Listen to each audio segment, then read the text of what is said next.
What's up, everybody? Welcome to another episode of Coffeez for Closers, where success is served hot. Today, we have an extraordinary guest who has made remarkable waves in the mortgage industry. Our guest is the innovative leader and visionary behind Mobility Market Intelligence, otherwise known as MMI, a company renowned for its comprehensive real estate and mortgage transaction database, which covers over 90%, it actually covers over 95% of all U.S. households.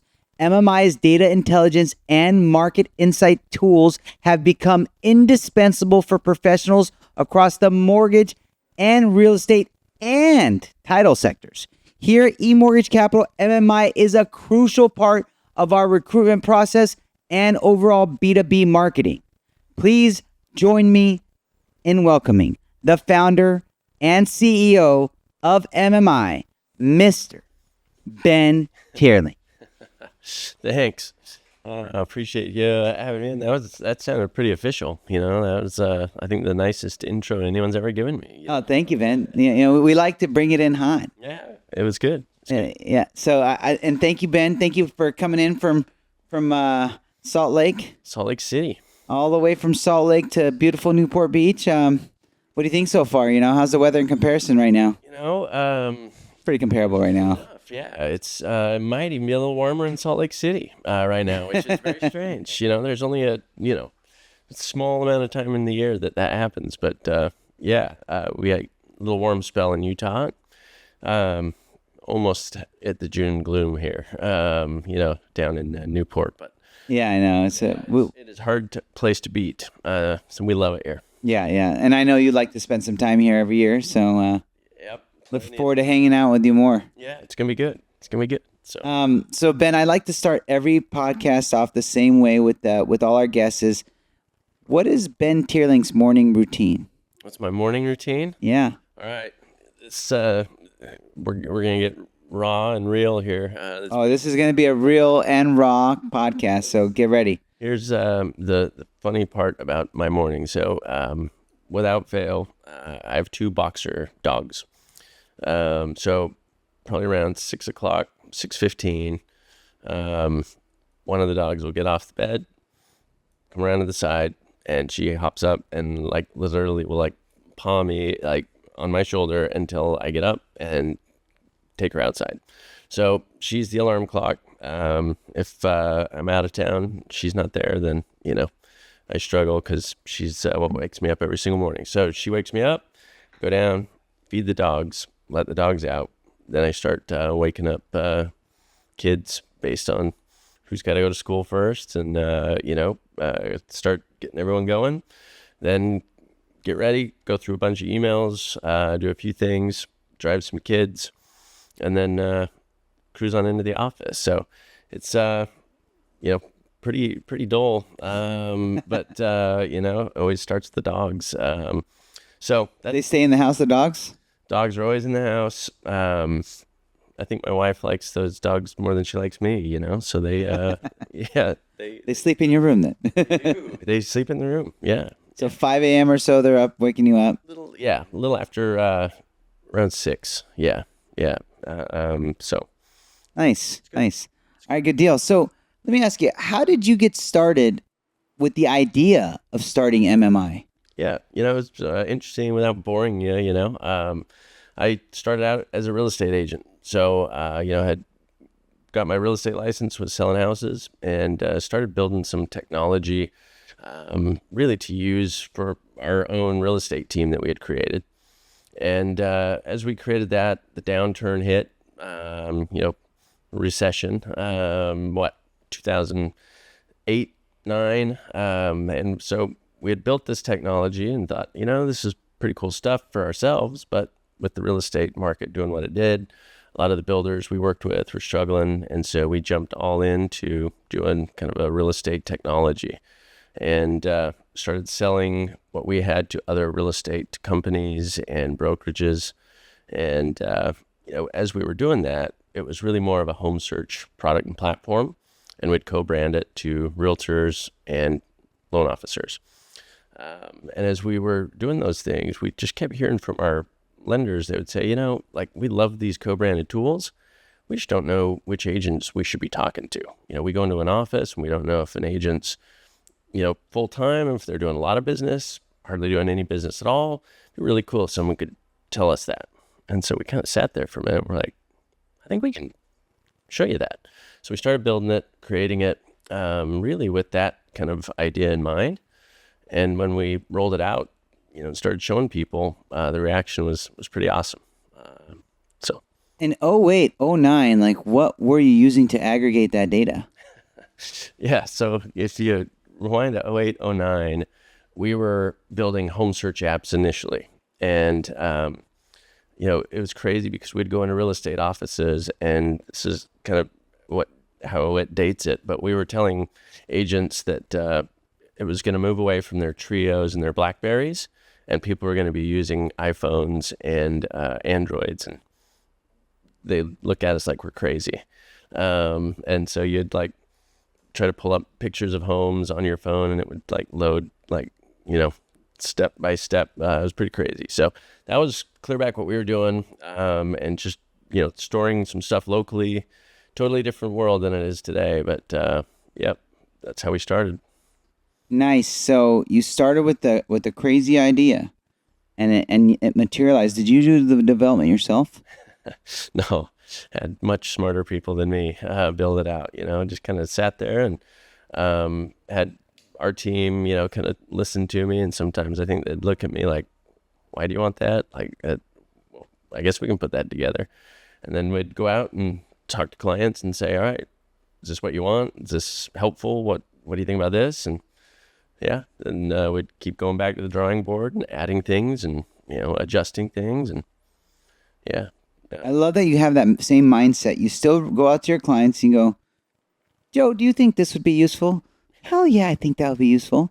"Yeah, absolutely." And where are you getting a lot of that vision for MMI now? Because the stuff that you're working on is like. So for us, and for me, I've been in the business myself. So was an agent, worked with a lot of lenders, tried to help clients get approved and buy homes. So I think we have a pretty good general idea of the industry and how it works. And what we've made sure of is that, we continually ask those people that are in it every single day and make sure as we hear them, then we can, start building the things that are needed. Because I think so often, people start building stuff out that they think's a cool idea, but they haven't really checked to see if it's needed or wanted or whatever. So we do a lot of listening, and that really spurs a whole lot of cool ideas, and then we just execute on them and go make it happen. So That's great. I mean, I remember getting on to MMI like 2.5 years ago, and I was like, "Whoa, where has this been all my life?" Now I can really like identify who's lying, who's telling the truth, who's producing in real estate, what loan officers are actually doing any business. And before MMI, everybody just they could tell you what they wanted. Yeah. And you would just have to just accept it. Like, "Oh, I funded $20 million last month." Matter of fact, people still, when they apply, they'll put like a ridiculous number as if I don't have MMI. It's still the thing, like as if like I still get like I get people trying to BS me, and I'm like, "Oh, really? That's what you closed? Well, the facts state that you only did this much." "Well, that's because so this, and this." I'm like, yeah. That person on my team closed all the deals, but Yeah, that person did. Helped them. Yeah, I was there for it. Exactly. My company did it. Right. Yeah, that's what you mean by production, my personal production. Exactly. And it's been cool to like watch that. It's funny too because we would find even ourselves like you kind of go down the rabbit hole. You'd like click and look at someone, and then you'd be like, "Wait a minute, what about that person in their office?" And then you click on that, and then it's like, "Wait, they're working with this agent? Are they doing, builder business?" You click on them, and like an hour and a half later, you're like, "All right, I've just been like clicking, looking at a bunch of people. I got to go get something done." So yeah, it's kind of fun, being able to see everything that's going on and who's doing what. It's really you're one of the companies that really truly revolutionized the mortgage industry, because you guys are now, through your technology, like we as mortgage professionals now have data that actually shows people's real true production. That so you guys innovated and brought something that really changed the game for all of us mortgage professionals. That's very cool to hear. So thank you. The data had been around for a long, long time. It was just a matter of putting it in front of people in a, usable, way, because it was just a big old bulk file of stuff, and so it's cool to be able to put it together and make it easy so people could use it. Yeah, it's good. I always wanted to ask you, like, you made the UI on the homepage like Google, like it's like dummy proof. Like there's just, you have no option but like this, right. Like we still, even with that, right? There's like 3 buttons initially. Like we have people be like, hey, like it's not working. And we're like, well, what do you mean? They're like, well, it's just, there's nothing on the page. And we're like, we have to click on one of those buttons. And then it was like, oh, okay. And then to get their drop down. But, even with it that simple, we still had some users that were like, yeah, I don't know how to use it. You're like, click search. Click. Yeah, exactly. Yeah. That thing, it's called a mouse, and you click on it and it'll do this. But, we tried to make it just really, really simple, because I think when you overcomplicate things, people won't use it.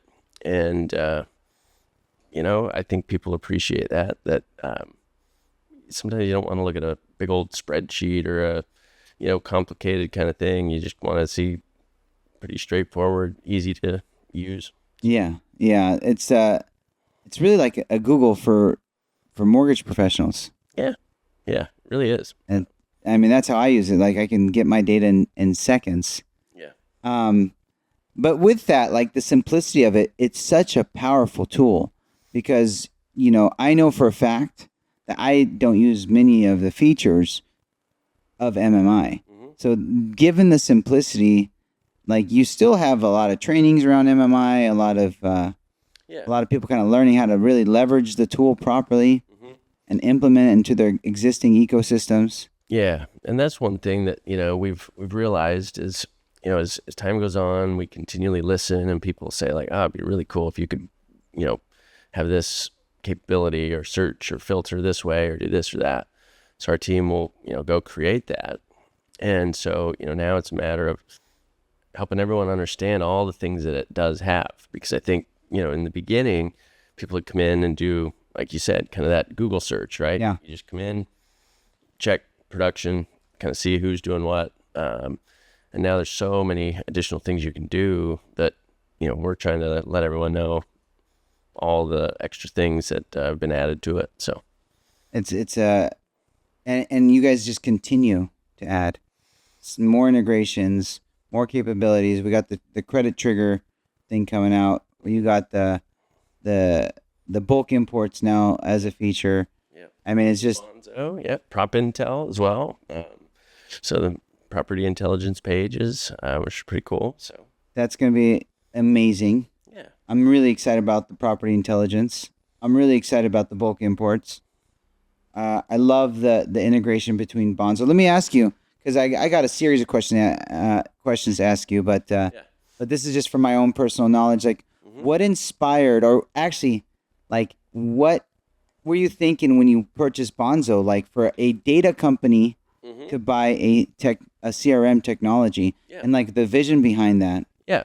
So, when we were all sitting at home, early 2020, wondering what in the world was going on, with COVID, I got on a Zoom call with Miles and Jason over at Bonzo. And, they were looking into MMI. So I gave them a little demo of what we were doing. They kind of did the same of where they were at with Bonzo. And, we hit it off. Had some good conversations and just started to kind of do some integrations and some things, at that point. And then, as time went on, we started realizing, we have all this data and we can point a lot of things out to an individual or to a company. But, what we got a little frustrated with was, we can point something out, but if you don't go do anything about it, then it's really not doing you a whole lot of good. Yeah. And so, the initial thought was, hey, look, we can push out to these, other groups and then they can take action. And we just kind of got tired of relying on third parties to be able to deliver it the way that we wanted to. And so, with what Bonzo is and was doing and what we have, we just thought it was just the perfect combination to take everything that we have, create automations, create, just awesome way to communicate with the opportunities that MMI finds for you. So, yeah, that vision, which by the way it's now after 18 months in development, now is this in the next quarter is really starting to be implemented. So people have no idea of what we're talking about. Right. Yeah, this is all new. Couple beta testers. I mean, I remember talking to you, Ben, when you were giving me the vision. I'm like, that can happen. And you're like, yeah, we're going to make that happen. Like as soon as a trigger hits, like, and it's in your area and it's, someone you worked with or whatever, like, or that they worked with your realtor, like you're going to and they're going to get a message from you. Yep. They're going to get a text from you. Like, really? That can happen? Like without even me knowing, I'll be sleeping and doing business.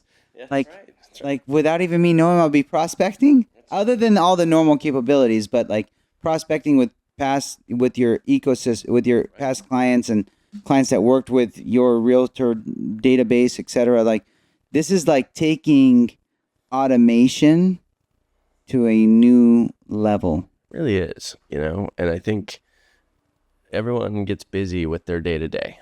And so those things that we can see are effective or, an opportunity that you might not have time for, if we can automate that and have it doing it for you in the background, then it allows you to jump in at the stage, where it's, what you're really good at doing. And that is helping someone then, with a loan and closing a deal. So it's kind of fun to let all those things be happening and really kind of tee up Yellow to have some success. So it's good.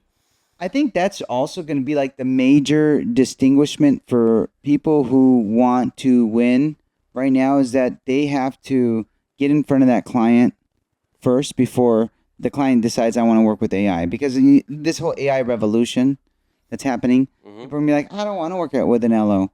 But if you're in front of that client first, you're going to get the client. Yeah. He's not going to go to your AI bot.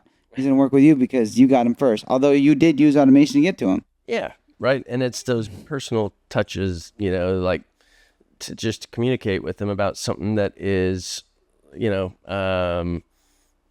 helpful to them, and I think it's, the individual reaches out, hey, here's this, and this, just wanted to let you know, or give this to you, provide this, it builds that relationship. And I really do think a lot of it is still relationship based, Relationships will always win. Yep.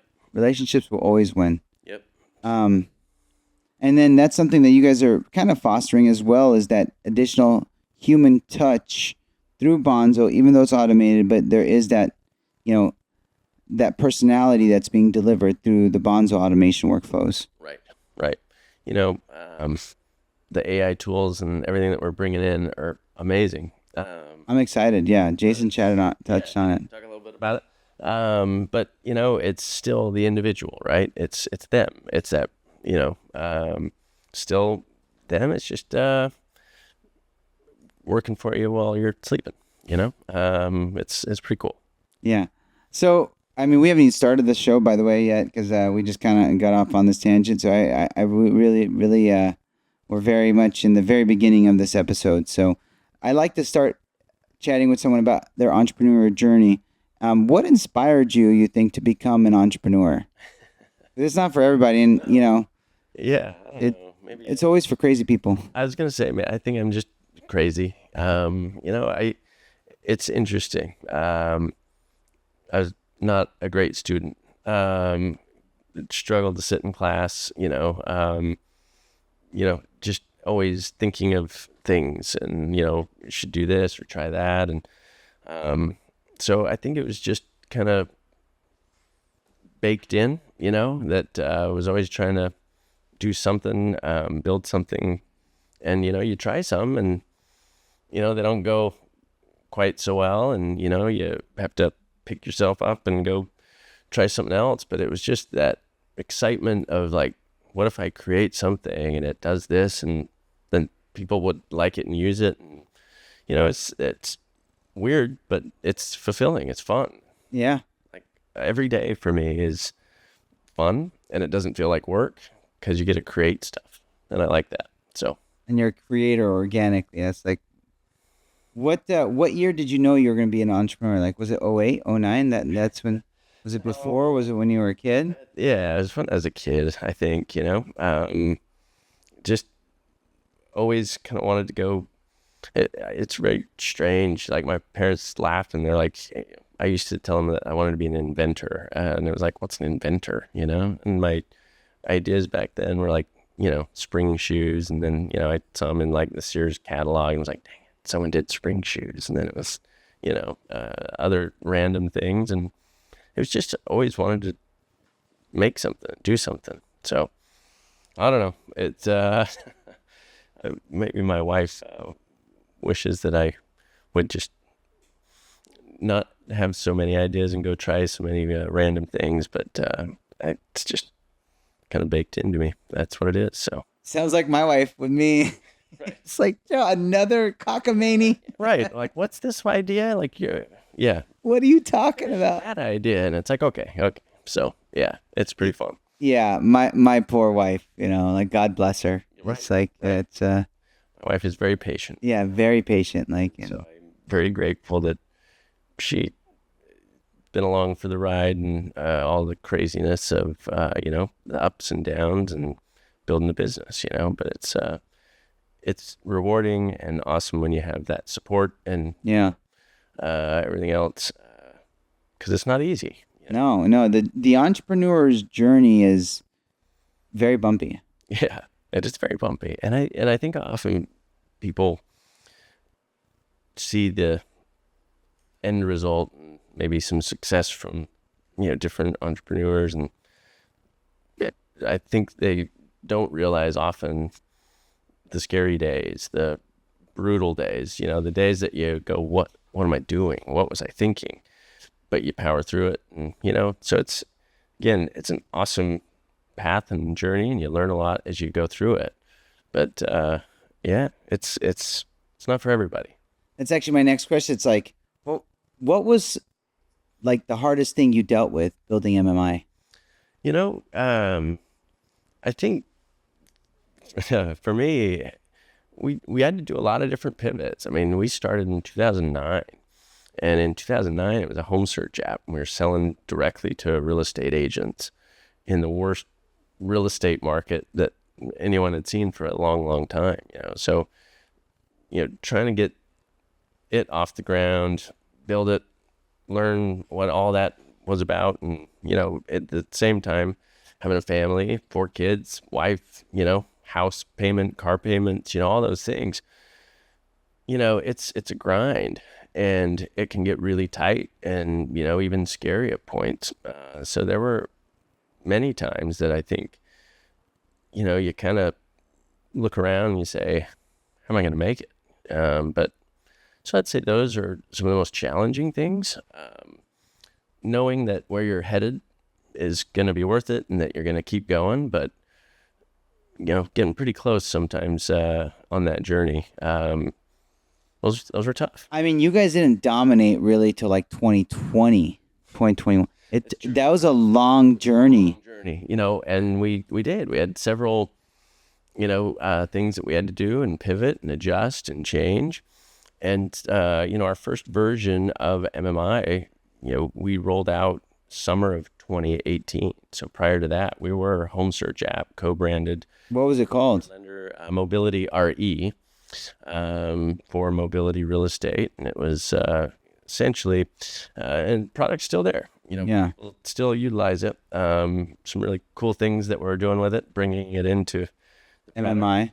Yep. But people don't even know they get Mobility RE with MMI. Yeah, so that was it in the beginning. It was just a home search app, and it was for realtors and loan officers, and give it to your clients instead of having them go search on Zillow or, realtor.com or something. So that was the beginning, but it wasn't until 2018.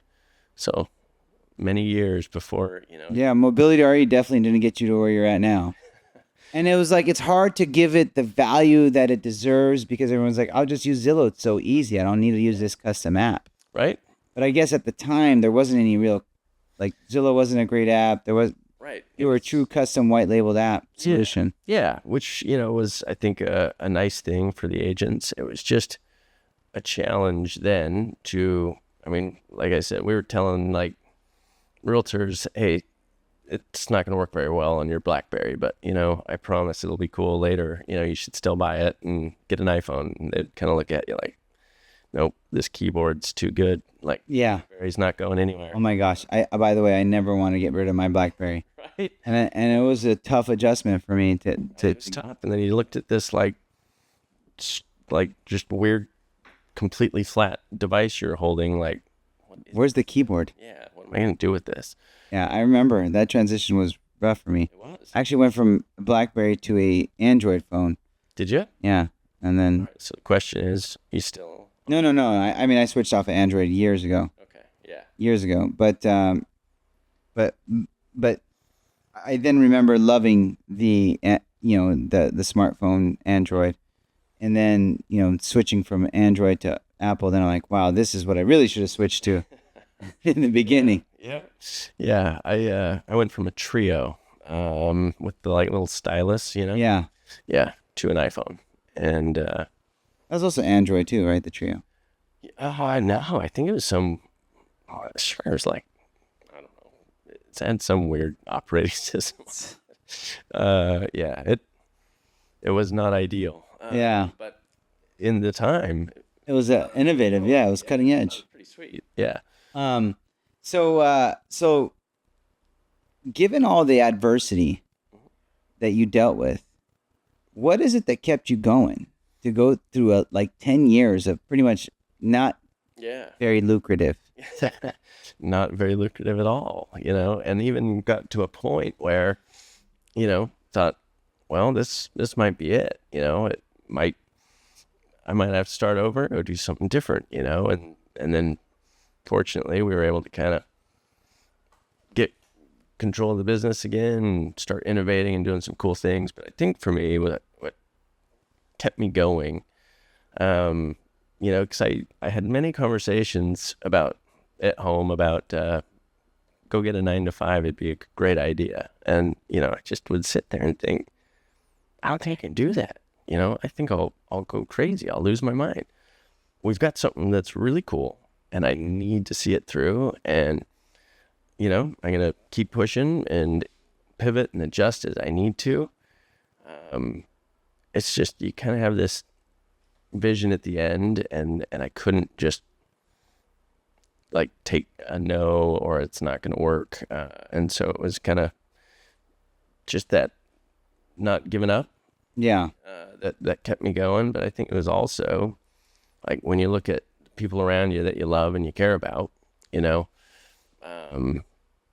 that gets you up in the morning. Not just the dog like poking your shoulder, waking me up each morning, but it's that drive that, hey, I got people to support and take care of and, provide opportunities for them. So I'm going to make this thing work one way or another, and you get after it. That never give up mentality that's just instilled in you. Did you have like a role model or anybody growing up that pushed you to be the way you are? So, yeah, there's several. We won't get into, too much of it here, but,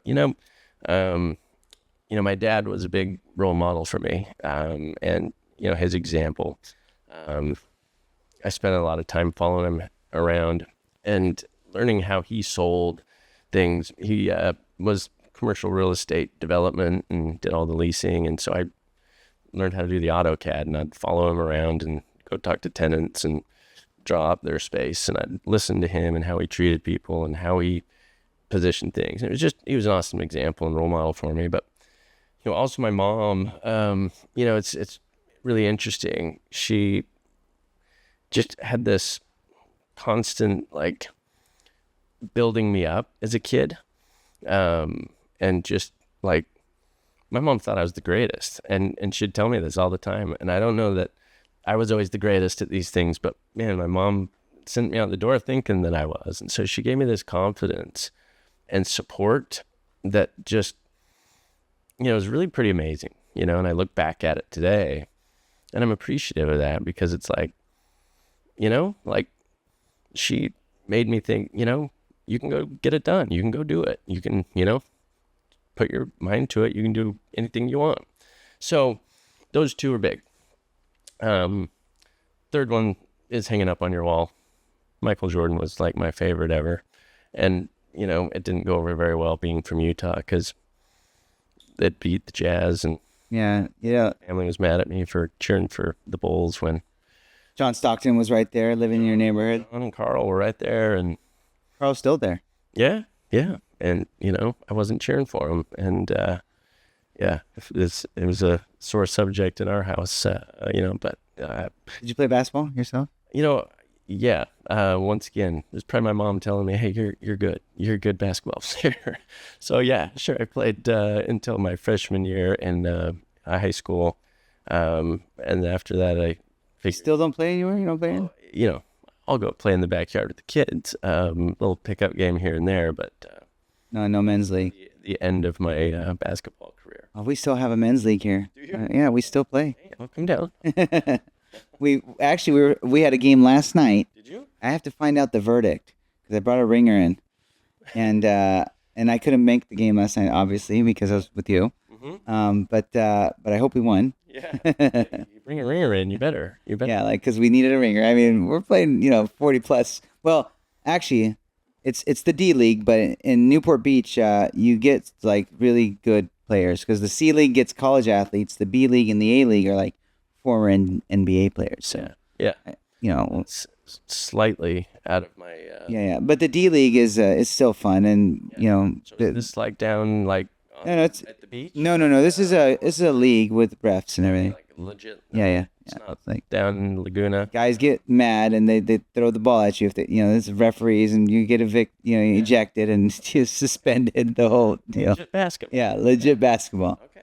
It's fun. It's fun. Next time you're down, we actually should have ran last night. I had thrown you in the court. I had a jersey for you. I would have known. All right. So you dealt with a lot of challenges setting up MMI. I didn't know the level of adversity that you actually endured because we forgot about mobility RE. And really, I thought you guys were just a new kid on the block in 2020. I forgot that you worked a decade before on mobility RE. It's people just look at MMI as this powerhouse data aggregating company that just kind of monopolized the mortgage industry, forgot about the whole struggle, and thought it was all triumph the entire time. Right. It's just, hey, that overnight, success. So you're not... Remind everyone that, we slugged it out for 10 years and it was brutal. But, we learned a lot and it turned us into who we are. And I think it also allowed us to really understand the data game in a completely different way than a lot of what we're seeing today. People come in, again, thinking, well, I'll just go buy up a bunch of data and throw it into a dashboard. And it's like, man, give it a shot. That's what all your competitors are doing. They do. And, I'm going to buy all the data from MMI from you. exactly. Just that shared login, right? And how hard could it be? It's just a very, very, very easy UI. I mean, right. It's a bunch of data, and we'll just throw it in there. People figure it out. And so, it's what we learned, what we were able to kind of do and structure that I think really has even still set us apart. So again, you look through 10 years of struggle and, trying to figure out what in the world, we're going to do and how to make it work. And you don't realize at the time that that's what's going to, really give you the tools and the knowledge and experience that really set us apart and let us grow the way that we did. And it was mind-blowing for me to see a new product get rolled out in the summer of 18, and by the summer of 19, it was doing more revenue than what 9 years of, Mobility RE did combined, So it was just, it moved quick. But I think that's when you got a cool product, when all of a sudden you see, that kind of growth. Yeah, I mean, you guys just catapulted with market share, catapulted with, product development, catapulted with vision. Yeah. The vision now with MMI is like unreal, because now you took the synergy of a tech forward CRM that continually innovates, and now you're stacking that with MMI's innovation. I just can't imagine what your dev team is doing right now. Pulling their hair out, with all the random stuff we keep coming up with. They're like, all right, guys. Yeah. I just met with Joe, and he just threw 3 more things at me. Exactly. We just, go play basketball. Don't talk about ideas. So, yeah, no, they're doing an amazing job. Very cool products that are, being built and being worked on, for future stuff. We always really kind of try to look ahead.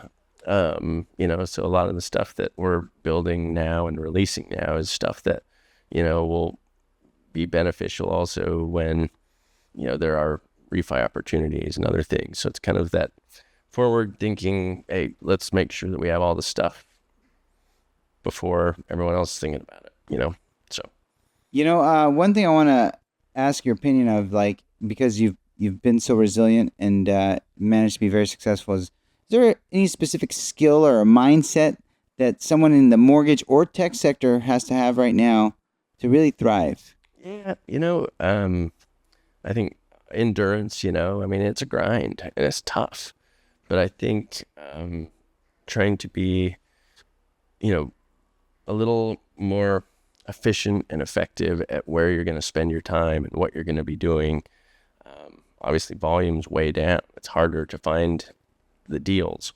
And so, doing things and looking in the places that, you may have overlooked or not realized, right? So it's kind of finding those opportunities that maybe you overlooked or neglected or did things, and going back to those with some of the things that, we can now provide, I think is a big thing. But it's also just that, toughness of just, hey, you're going to do it. And this is, and you hear it from everybody, like, hey, down market, you're going to take market share and you're going to do this. And it's like, yeah, you are, but it's hard. And, you got to do it by grinding it out. And I think also preparing for these days when it's good times. And I think that's sometimes hard for people to do, so it's a good reminder for all of us. Yeah, you guys are growing in like the worst mortgage environment. I was just chatting with the prior guests, like you guys both managed to grow in the worst mortgage environments historically. Yeah. I mean, you did start your business during the recession. That's probably why it took you a decade to finally feed your family with that. Yeah. That was it. It's like, hey, start in the recession. It can only go up from there, right? Yeah.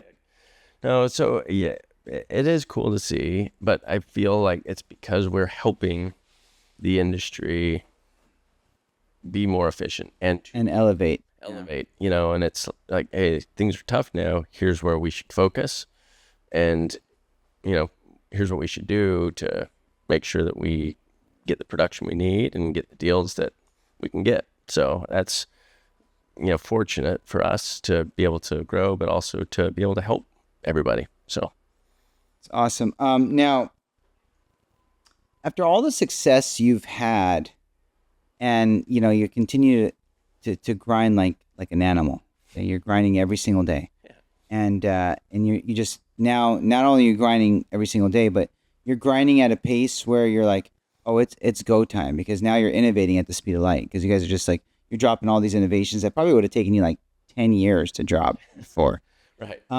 How are you continuing to find that daily motivation? Yeah, it's strange. I think when I talk to other people, that maybe my friends or people not in the space or, that aren't building companies, but, maybe I should have more hobbies. I love what I do. Like Yeah. every day to me is fun. Like I don't feel like I'm working. I go into the office and, we're solving things for clients, for, the company, building cool stuff. I would take a day in the office over a day on the golf course because to me it's fun.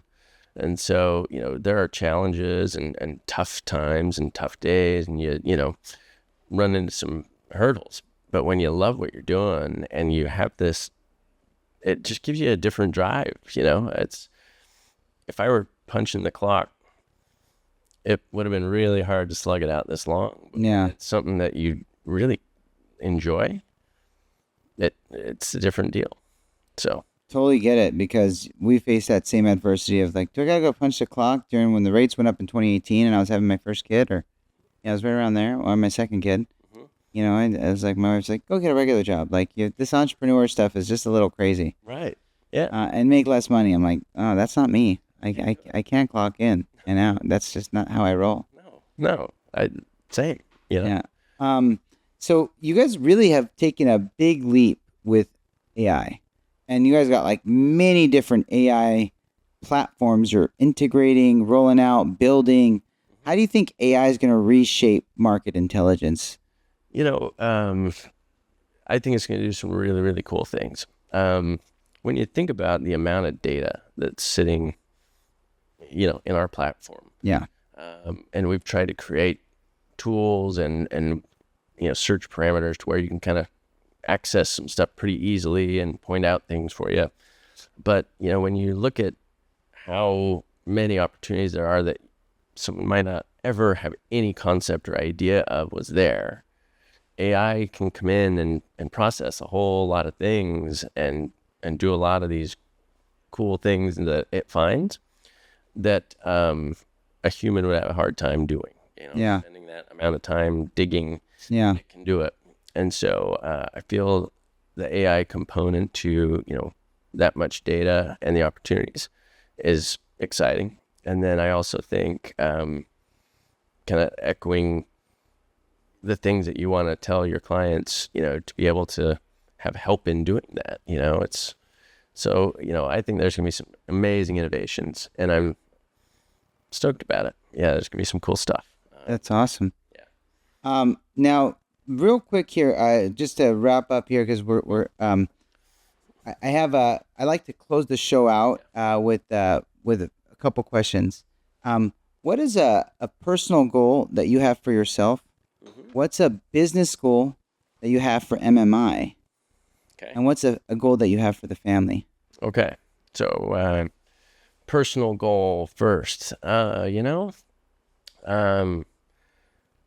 me, I think there are financial, like health, physical, those things. But, for me, more than anything, I think on the personal goal, it's just something that I learned, and I'll give credit to my dad on this, is, to no matter what kind of success or anything else you have, personal goal for me is to not have a person or scenario in my life that like I couldn't bump into at the grocery store and not feel great about the way that I've treated them, worked with them, done anything. It's to not have a, person where you try and avoid them.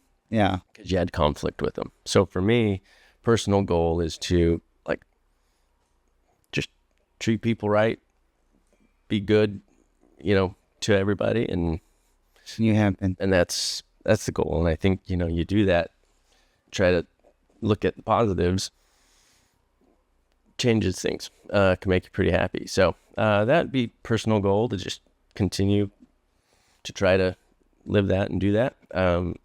On, let's see, business goal, we got some big plans and ideas on the business side, and so I'll say some of the goals that we have sometimes they say, you should be almost embarrassed to talk about your goals because they should be so big. And I feel that way.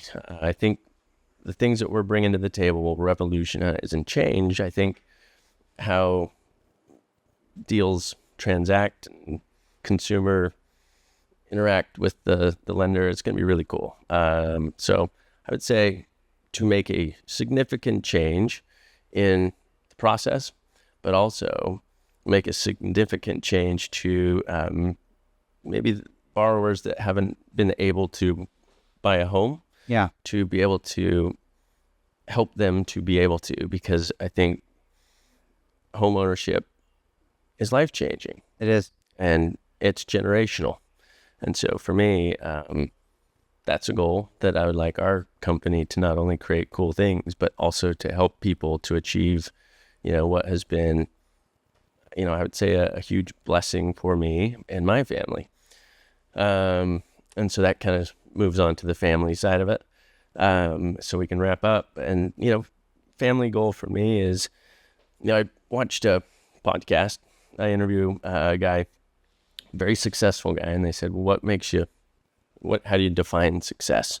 And he said, my kids still want to come over to the house and see me and hang out with me, and, when you think about it, it's those relationships that matter. And so, a goal for me is that I can parent and teach my kids in a way, together with my wife, that they learn, but that they want to come hang out with us, and still think you're cool. That they still might actually think I'm cool. And even if they don't, they'll still come hang out, So, those would be the goals, but I think that's it. I love that. And I share all those, and I'm with you on all of those. One last closing question before we adjourn, because we all face this question. All right. When you're in front of the pearly gates, what do you think God's going to tell you? Oh, man. I don't know. He's, I have no idea. He'll probably just look at me and be like, all right, like, if you're crazy, but you're here. So, it was a fun ride. I know who you are, man, and I know you live a devout life, and I know you're a godly guy, and you live a strict lifestyle that's really focused on serving others, and I have no doubt that God willing, we see each other again in heaven, and we're still gonna hang out a lot here. But, yeah, we'll hang out here, and play basketball. We'll be up there too. Yeah, exactly. Yeah, all right. Yeah. Well, look, this has been awesome. I appreciate you having me out here and letting me come on here. It's been cool. Ben, it's a blessing to have you. I look forward to all the success that MMI has, all of the collaboration and all of the innovation that we're going to come up with together. I'm glad to be on the MMI bandwagon. I didn't know all the struggles and triumphs that you went through. God bless you and your vision and your mission, and keep dominating. Thank you. I appreciate it. All right. MMI, the best platform for data intelligence on the planet. Check it out. Ben Teerlink, thank you so much. Thanks.